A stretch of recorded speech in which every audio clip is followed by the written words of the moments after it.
अस्सलामुअलैकुम my YouTube family, कैसे हैं आप सब लोग। आप सब लोगों को वेलकम टू किचन एक्सप्लोरर। और आज हम बनाने जा रहे हैं मोहन थाल, वो भी मेरे स्टाइल में। तो जल्दी जल्दी देख लेते हैं कि क्या इंग्रेडिएंट्स हैं। सबसे पहले मैंने ले लिया है मेजरिंग 2 कप जो है वो बेसन लिया है और इसे अच्छे से बारीक वाली छन्नी से छान लिया है। बाकी हमें चाहिए होगा मेजरिंग 1 कप के करीब मेल्टेड घी है। देखिए मेल्ट था, मेरा काउंटर गंदा हो जाता इसलिए मैंने प्लेट में रखा है। इसी में से मुझे यूज़ करना है 1/4 कप आटे में, अपने बेसन में। तो वो मैं उसी वक्त आपको बताऊंगी कि कब करना है। मैंने लिया है 1 कप शुगर। इसके साथ मुझे चाहिए होगा 1/2 कप वाटर। ये मैं अभी इसी में डाल देती हूँ ताकि हम इसे फिर स्टोव पर पकाएंगे। बस एक तार की चाशनी हमें करनी होगी, वो भी प्रोसेस में दिखाऊंगी। बाकी मुझे अगेन चाहिए होगा 1/4 कप के करीब मिल्क। ये भी मुझे बेसन के लिए ही चाहिए होगा, तो वो भी मैं ऐड करूंगी। इसे भी साइड करते हैं। मैंने ले लिया है 1/2 टीस्पून इलायची पाउडर, थोड़ा सा पिस्ता ले लिया है। जो भी ड्राई फ्रूट आपको पसंद है वो आप कट करके इसके ऊपर डाल सकते हैं। डेसिकेटेड कोकोनट लिया है, जायफल लिया है, थोड़ा सा हम इसे अकॉर्डिंग टू टेस्ट के हिसाब से ग्रेट कर कर डालेंगे। 1/2 कप हमें चाहिए अगेन मिल्क। तो बस अब सबसे पहले मैं क्या करती हूँ कि जो 1 कप जो है वो मेरा घी है, इस सबसे पहले काम करते हैं, इसे साइड कर देते हैं। 1/4 कप लिया मैंने मिल्क और ये इसमें डाल दिया। 1/2 कप में ले लेती हूँ घी। अच्छा, मेल्ट हुआ हुआ होना बहुत ज़रूरी है। इसे करते हैं साइड पर और हाथों से अच्छे से इसे देते हैं मोइन। एक अच्छा सा मोइन देंगे।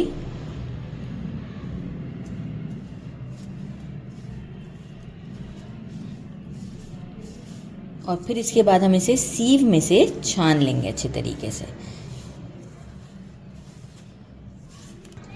अच्छा, एक मिस्टेक मुझसे हुआ था, 2.5 कप मुझे बेसन लेना था, राइट, और ये हिसाब था। लेकिन आज काम का बर्डन इतना ज़्यादा था कि मैं भूल गई। तो क्या हुआ कि उस वक्त जब मैंने डाला तो मैंने कहा ये कंडीशन तो होती ही नहीं है। तो फिर मैंने 1/2 कप के करीब बेसन और ऐड किया है। तो मैंने कहा आपसे भी ये मिस्टेक ना हो, तो जैसे हमारा 2.5 कप बेसन होगा, राइट, तो फिर हिसाब हमारा ये परफेक्ट रहेगा। अक्सर काम करते करते भूल जाते हैं। अच्छा, इस तरीके से करते हुए देखें, ये हमें लगाना है ऐसे करके इसे। इससे क्या होता है, बेसन हमारा हो जाता है दानेदार सा। और इसके बाद मैं इसे मोटी वाली सीप से छानती हूँ। तो बस चलते हैं, ये काम हो चुका हुआ है। मोटी वाली सीप से इसे छानते हैं। दूसरी परात ले ली है और इसमें मैं इसे ये मोटी वाली सीप से अच्छे तरीके से छान लेती हूँ। इस तरीके से करते हुए सारा हम छान लेंगे। और ये देखिए कितना दानेदार सा हो रहा है। दानेदार सा होना चाहिए, यहीं पर ही हमारा काम परफेक्ट होता है। सारा हम इसे छान के आपको शो करते हैं। ये देखिए बेसन कितना दानेदार सा हो गया, आप देख सकते हैं। ज़बरदस्त सा दानेदार हमारा बेसन हो गया है। अच्छा, रिमेनिंग जितना भी हमारे पास घी बचा था, जिसमें से मैंने 1 कप में से 1/4 निकाल लिया था, तो वही वाला घी मैंने पैन में डाल दिया है। फ्लेम को हम रखेंगे स्लो और इसकी करते हैं भुनाई। इतनी अच्छी हमें इसकी भुनाई करनी है कि इसका कलर जो है वो गोल्डन से भी थोड़ा डार्क गोल्डन हो जाए। अच्छा, एक चीज़ और मैं बताना चाहूँगी कि जब हम शुगर को डिसॉल्व करेंगे तो to give a good colour, हाँ, आप चाहें तो pinch of yellow food colour भी या ऑरेंज फूड कलर यूज़ कर सकते हैं। तो मैं चाहूँगी कि एक अच्छा कलर देने के लिए मैं भी pinch of orange food colour use करूँगी, या फिर आप सैफरन भी यूज़ कर सकते हैं। तो मैं कैमरामैन के साथ डिसाइड करूँगी कि मुझे सैफरन यूज़ करना चाहिए या फिर ऑरेंज फूड कलर। इस तरह का कलर आना चाहिए, डार्क सा, खुशबू भी आने लग जाएगी। यहाँ पे मैं करती हूँ स्टोव को बंद और ऐड करती हूँ वो जो स्टोव को बंद करने के बाद मिल्क ऐड करेंगे और इसे अच्छे से स्टर करते रहेंगे। स्टर करते हैं। एक परफेक्ट स्टर देने के बाद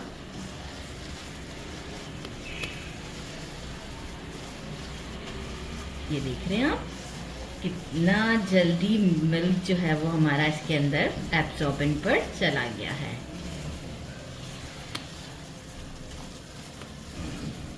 बस अब हम इसे जैसे ही ये एब्जॉर्बेंट पे चला गया है, इसे थोड़ा सा करते हैं साइड पर और शुगर सिरप रेडी करते हैं। जैसे ही शुगर एक तार की होती है तो मैं आपको शो करती हूँ। इसे साइड पे करते हैं। शुगर को मैं ले आई हूँ। वाटर तो मैंने आपके सामने ही ऐड कर दिया था। इलायची पाउडर ऐड कर दिया है। इलायची पाउडर आप अकॉर्डिंग टू टेस्ट ऐड कीजिएगा। जायफल को थोड़ा सा ग्रेट करूँगी अकॉर्डिंग टू टेस्ट। इसका फ्लेवर जायफल का मत स्किप कीजिएगा, बहुत अच्छा आता है। बस देखिए जायफल ऐड कर दिया और अब मैं इसे पूरा डिज़ोल्व होने देती हूँ और एक तार की चाशनी जैसे ही हमारी रेडी होती है तो मैं आपको शो करती हूँ। डिज़ोल्व हो गया है। पिंच से भी कम फूड कलर ऐड करते हैं। बहुत लाइट हमें शेड देना है, राइट। चेक करते हैं कि ये कैसा शेड है। बस ठीक है, इससे ज़्यादा नहीं शेड देना है। अच्छा, फ्लेम को मैंने मीडियम पर रखा हुआ है। इसे थोड़ा और कुक करते हैं। जैसे ही एक तार की जो चाशनी बनती है वो मैं आपको शो करती हूँ कि वो क्या स्टेज होगा और कैसे होगी, और आपको चेक करना कैसे है वो भी मैं आपको बताऊँगी ताकि आपसे मिस्टेक ना हो। इस तार की चाशनी चेक करने के लिए हम क्या करेंगे, मैंने एक प्लेट लिया है, इसमें क्या करेंगे, एक ड्रॉप डालेंगे। ये देखें अभी ड्रिप कर रहा है, तो अभी हम एक ड्रॉप देखें ड्रिप करता हुआ नीचे आया है, तो इट मीन्स कि ये अभी परफेक्ट नहीं है। थोड़ा सा हम इसे और कुक करते हैं और चेक करते रहेंगे। यहाँ हमें बार बार चेक करते रहना है, राइट, एक एक ड्रॉप से। अब हम क्या करेंगे, ये देखें अगेन चेक करते हैं, राइट, और बहुत ज़्यादा नहीं है।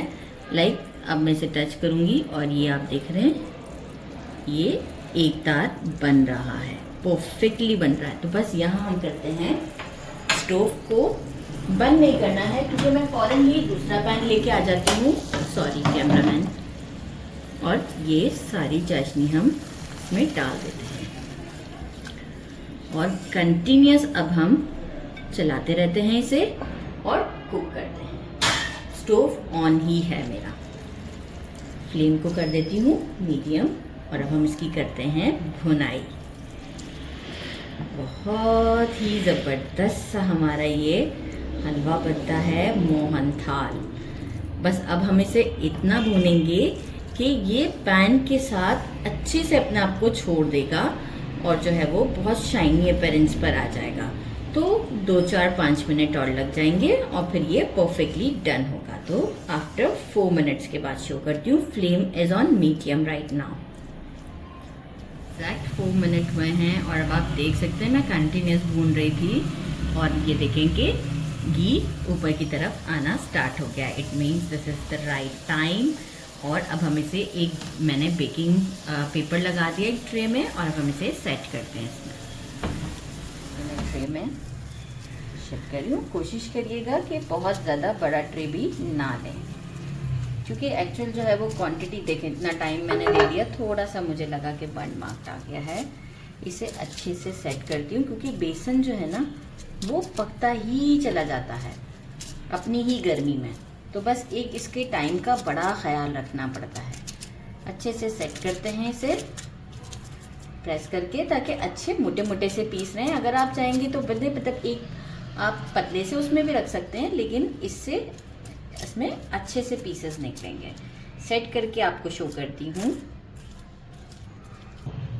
हम इसमें डाल देते हैं, सेट कर दिया है। पिस्ते सब तरफ डालेंगे, लोग अच्छी हो जाती है। इट्स टोटली ऑप्शनल, अगर नहीं भी डालना है तो बिल्कुल नहीं डालें।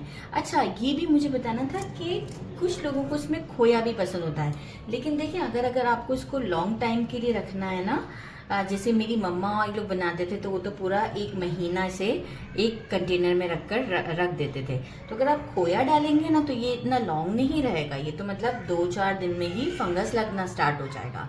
तो मैं तो इसे स्टोर ही करती हूँ क्योंकि मैं ज़्यादा क्वांटिटी में भी अभी बनाऊँगी। मैंने बहुत सारा बेसन मंगवाया है, तो अब मेरे घर में विंटर में चलते फिरते बहुत खाया जाता है शौक से। तो आप ये देख सकते हैं, इट्स परफेक्ट। और अभी हम इसे क्या करते हैं, 2 आवर्स का रेस्ट देते हैं।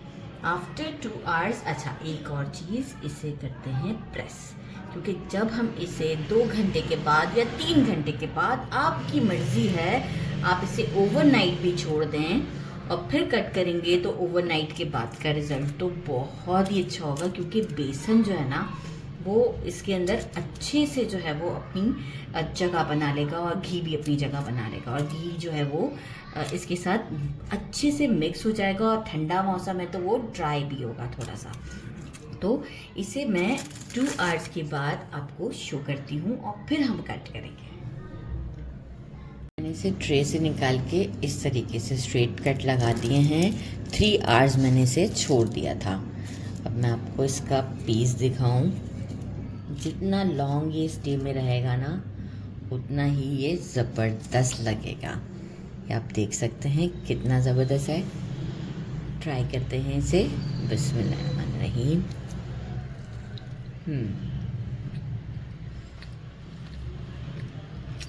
बहुत ज़्यादा टेस्टी है, ज़रूर ट्राई कीजिएगा।